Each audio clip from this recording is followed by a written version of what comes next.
Hey, it's Wes from Wilson Properties. Today I want to talk to you about a fun topic. Not really. Once the deal gets done, it's fun. But lowball offers. What do you do? This market in Northern Virginia is hopping, and it's been doing that for years. What happens? Sometimes I'll get someone from the Midwest, where the average days on the market for their property is 6 to 7 months.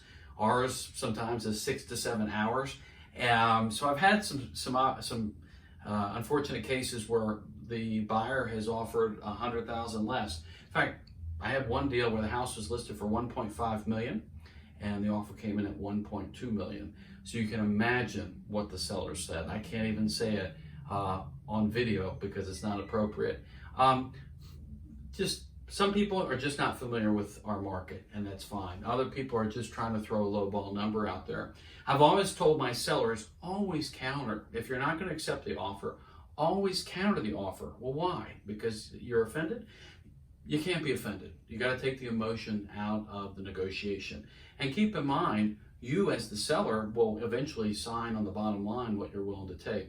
One time I had a seller had their house on the market for $400,000. The offer came in at $200,000.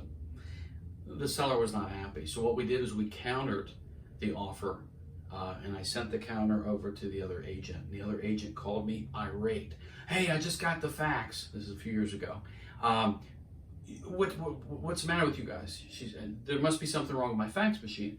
I said, why? She said, because the offer, the counter you sent me said $4 million.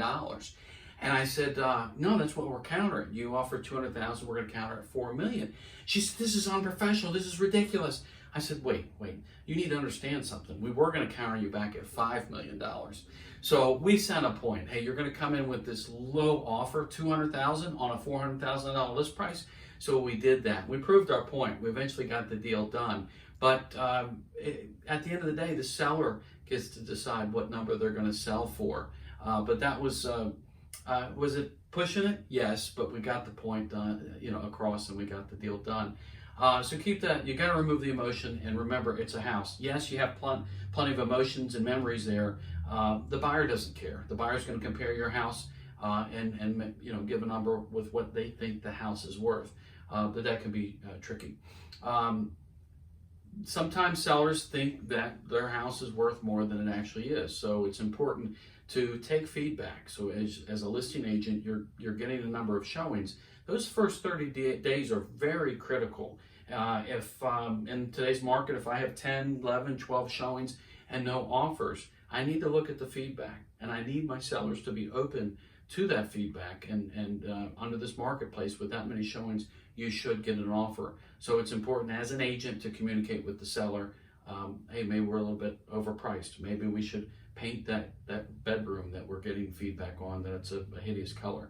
Those kind of things. So that's how we handle the lowball offers. But at the end of the day, the seller gets to sign the number that they're willing to accept. But always, always, always either accept the offer or counter. If you don't counter, you have absolutely no chance in getting the deal done. I'd love your questions and comments. Please subscribe. Thank you.